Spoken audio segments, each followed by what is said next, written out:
Good morning student, good morning everyone.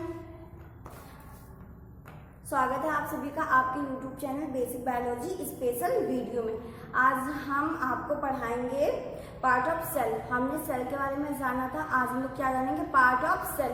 तो cell के part के बारे में मतलब कोशिकांगों के बारे में। तो आइए देखते हैं हम लोग सबसे पहले part of cell. Part of cell आज हम लोग क्या जानेंगे? सेल के पार्ट्स के बारे में जानेंगे कि सेल में कौन कौन से पार्ट्स होते हैं। ये वेरी इंपॉर्टेंट टॉपिक है क्योंकि सबसे ज़्यादा क्वेश्चन इसी से आता है और कंपटीशन लेवल में तो सबसे ज़्यादा क्वेश्चन इसी से आते हैं। खोज किसने की, कब की, किसे क्या बोलते हैं, क्योंकि एक पार्ट के कई सारे नाम होते हैं। जैसे कि अब कोशिका का पावर हाउस पूछ देते हैं कि कोशिका का पावर हाउस किसे कहते हैं, तो किसे कहते हैं? माइटोकॉन्ड्रिया को। आज हम सब लोग इसके बारे में जानेंगे। तो सबसे पहले बताएंगे हम आपको सेल मेम्ब्रेन। सबसे पहले किसके बारे में बताएंगे? सेल मेम्ब्रेन के बारे में। क्या होती है सेल मेम्ब्रेन? तो सबसे पहले हम लोग जानेंगे सेल मेम्ब्रेन क्या होती है। तो सेल मेम्ब्रेन जानने के लिए सबसे पहले आप एक फिगर देखिए। ये क्या है?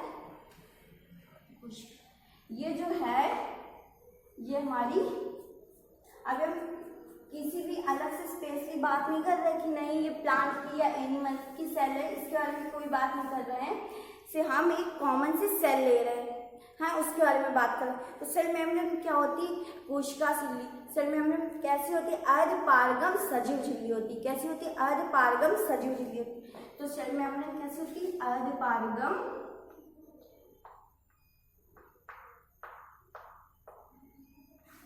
सजीव झिल्ली होती है, झिल्ली होती है। और ये प्लांट सेल और एनिमल सेल दोनों में पाई जाती है। किसमें पाई जाती है? प्लांट सेल और एनिमल सेल दोनों में ही पाई जाती है। ये नहीं कि प्लांट सेल में है एनिमल सेल में नहीं, तो ऐसा नहीं है। ये प्लांट सेल और एनिमल सेल दोनों में ही पाई जाती है। आगे देखेंगे।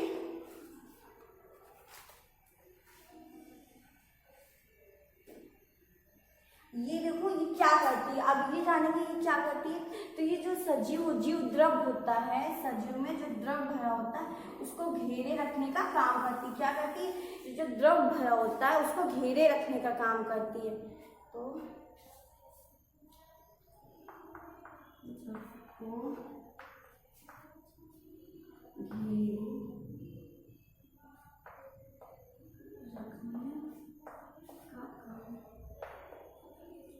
क्या काम होता है? द्रव को घेरे रखने का काम।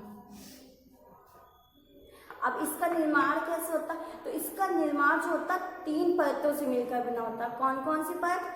3 परतों से मिलकर बना होता है। देखेंगे जो ये झिल्ली होती है, कौन सी झिल्ली? Cell membrane. जो सेल मेम्ब्रेन झिल्ली होती है वो 3 परतों से मिलकर बनी होती है। देखो जो पहली परत मतलब जो बाहर की परत होती है और जो भीतर की परत होती है वो प्रोटीन से मिलकर बनी होती है, और जो मध्य की परत होती है वो वसा से। 3 लेयर 3 परतों से मिलकर बनती है,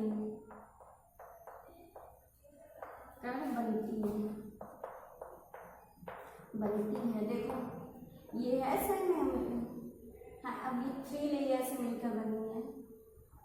का जो निर्माण होता है वो किससे होता है? 3 लेयर से मिलकर। ये वाली और ये जो इनर और आउटर होती है वो प्रोटीन की होती है। किसकी होती है? प्रोटीन की। जो इनर और आउटर होती है वो प्रोटीन की होती है, और जो बीच की होती है वो किसकी होती है? वसा की। लिपिड इसकी बनी होती है वसा की। तो हमने क्या जाना इसमें? सेल मेम्ब्रेन में जो सेल मेम्ब्रेन होती है अर्धपारगम सजीव झिल्ली होती है। कैसी होती है? अर्धपारगम सजीव झिल्ली होती है। उसके बाद में द्रव को घेर कर रखने का काम करती है। ये जो झिल्ली होती है क्या काम करती है? द्रव को घेर कर रखने का काम करती है। मतलब ये जो द्रव होता है इसको घेरे रखती है।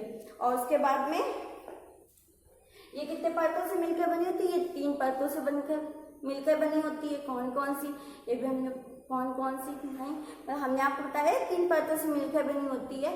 जो बाहर की परत और जो भीतर की परत होती है, बाहरी परत और भीतरी परत, वो किससे निर्मित होती है? प्रोटीन से, और जो बीच की परत होती है वो किससे होती है? वो होती है वसा से।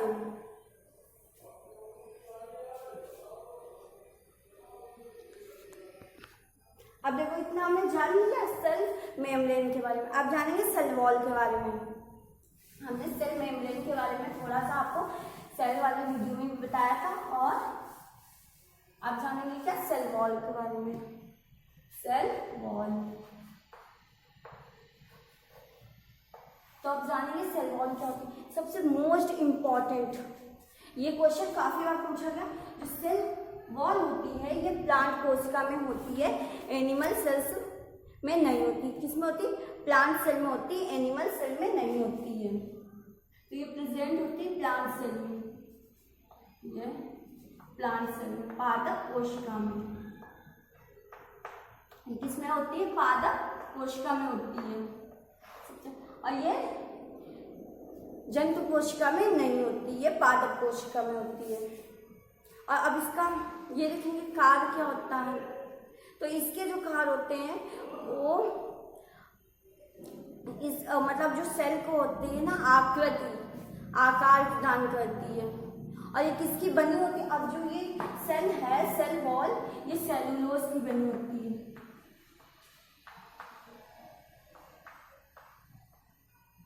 सेलुलोज की, इसकी बनी होती है सेलुलोज की। जो सेल वॉल है किसकी बनी होती है? ये वह सेल्यूलोज की बनी होती है। अब इसमें देखो ये बहुत ही मजबूत होती है। क्या होती है? ये बहुत ही मजबूत होती है। इसमें 0% भी पानी नहीं होता, इसमें 0% पानी होता है। क्योंकि अब देखो जब सॉफ्टनेस कब आती है? जब वाटर होता है। अब जब वाटर है नहीं तो सॉफ्टनेस होगी नहीं, होगी ना, तो ये हार्ड होती है, मतलब इसमें पानी नहीं पाया जाता है, इसलिए ये हार्ड होती है। अब देखेंगे सेलुलोज के बारे में। हमने क्या सेल वॉल के बारे में क्या था ना, ये पादप कोशिका, ये पादप कोशिका में पाई जाती, सेलुलोज की बनी होती, इसमें पानी मात्रा नहीं होती है। ओके, तो हमने ये जान लिया सेल वॉल के बारे में, क्या क्या होता है सेल वॉल। एनिमल सेल में पाई नहीं जाती। हमेशा ये क्वेश्चन जरूर आता है कि जो सेल वॉल होती है किसमें पाई जाती है, प्लांट सेल में या एनिमल सेल में। तो आप सभी को बहुत ज़्यादा ही ध्यान देना है ये किसमें पाई जाती है, प्लांट सेल में या एनिमल सेल में। अब इसके बाद में देखेंगे क्या बताएंगे हम, इंडोप्लाज्मिक रेटिकुलम। इंडोप्लाज्मिक रेटिकुलम,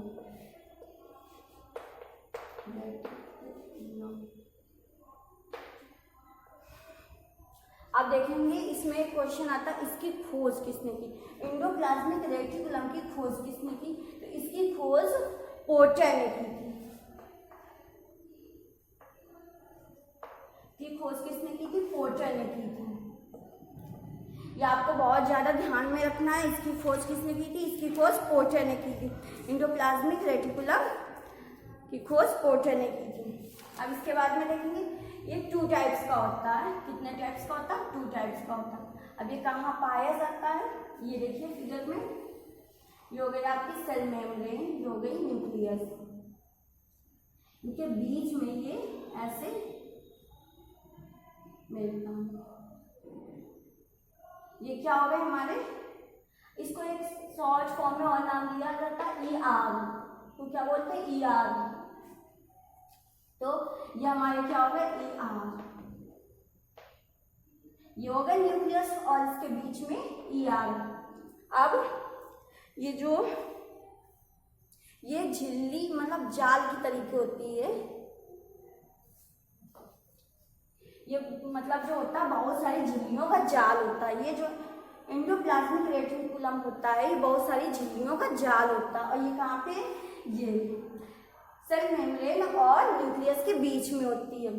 अब देखो ये 2 टाइप्स की होती है, रफ और स्मूथ। कौन कौन सी होती? एक रफ होती है, एक स्मूथ। रफ को क्या कहेंगे? खुरदुरी,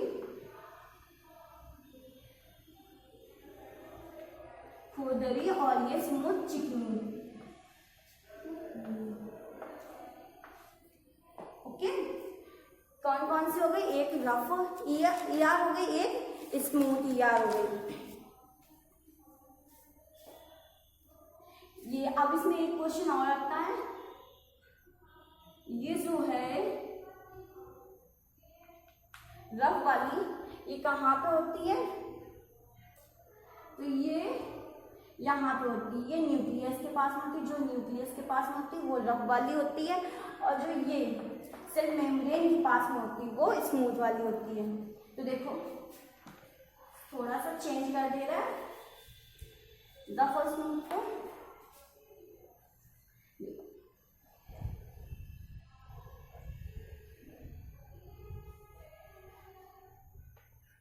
ये झिल्ली का जाल जैसी संरचना होती, ये हो गई रफ वाली हमारी खुरदुरी वाली, और ये हो गई स्मूथ वाली। जो न्यूक्लियस के पास में वो रफ हो गई, और जो इधर है सेल मेम्ब्रेन के पास में वो हो गई स्मूथ वाली। तो अब जानेंगे कौन सबसे ज्यादा स्टेबल होती है।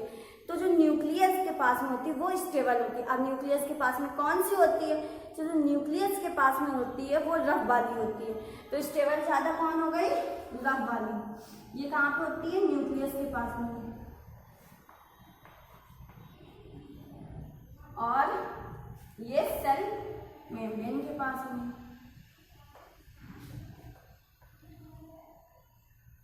ये कहाँ होती है, सेल मेम्ब्रेन के पास में। अब ये स्टेबल हो गई, ये मोर स्टेबल, ये क्या हो गई, मोर स्टेबल, और ये लेस स्टेबल।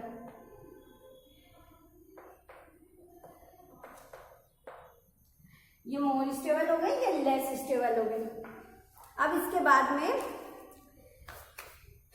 इतना तो आपको पता हो। अब ये जो होती है ये प्रोटीन की होती है, और ये वसा की। ये किसमें, ये जो बनी होती है ये प्रोटीन की बनी होती है, और ये इधर वाली जो बनी होती है वो वसा की बनी होती है। देखो स्मूथ वाली में, इसमें रफ वाली में राइबोन्यूक्लिक अम्ल जो होता है,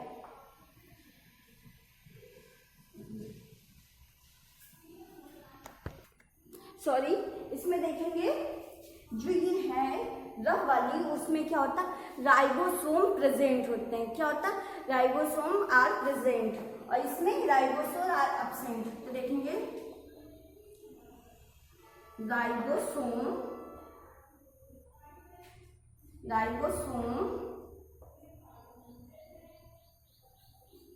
आर प्रेजेंट, और इसमें एब्सेंट होते हैं राइबोसोम।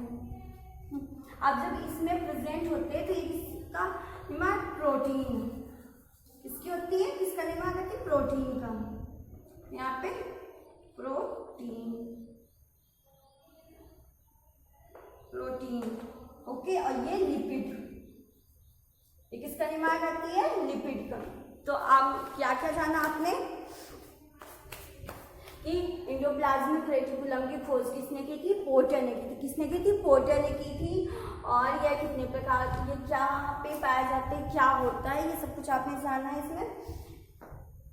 ये जो न्यूक्लियस के पास में होते हैं वो रफ वाले होते हैं, और जो न्यूक्लियस दूर और सेल मेम्ब्रेन के पास में होते हैं वो वाले कौन से होते हैं, स्मूथ वाले। सबसे ज्यादा स्टेबल कौन से होते हैं, जो न्यूक्लियस के पास में होंगे।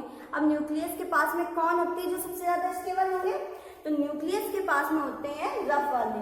कौन वाले, खुरदुरे वाले। तो ये सबसे ज्यादा स्टेबल हो गए, मतलब स्थायी हो गए। और जो चिकने वाले होते हैं वो कम स्थायी होते हैं, मतलब लेस स्टेबल। उसके बाद में इसमें राइबोसोम पाया जाता है। इसमें राइबोसोम पाया जाता है रफ वाले में, और स्मूथ वाले में राइबोसोम अनुपस्थित होता है, मतलब क्या, एब्सेंट होता है। तो आज आपने क्या क्या जाना, सेल के बारे में जाना, सेल के बारे में, सेल के पार्ट्स में क्या क्या आपने जाना, सेल मेम्ब्रेन के बारे में जाना, सेल वॉल के बारे में जाना, और एंडोप्लाज्मिक रेटिकुलम के बारे में जाना। ओके।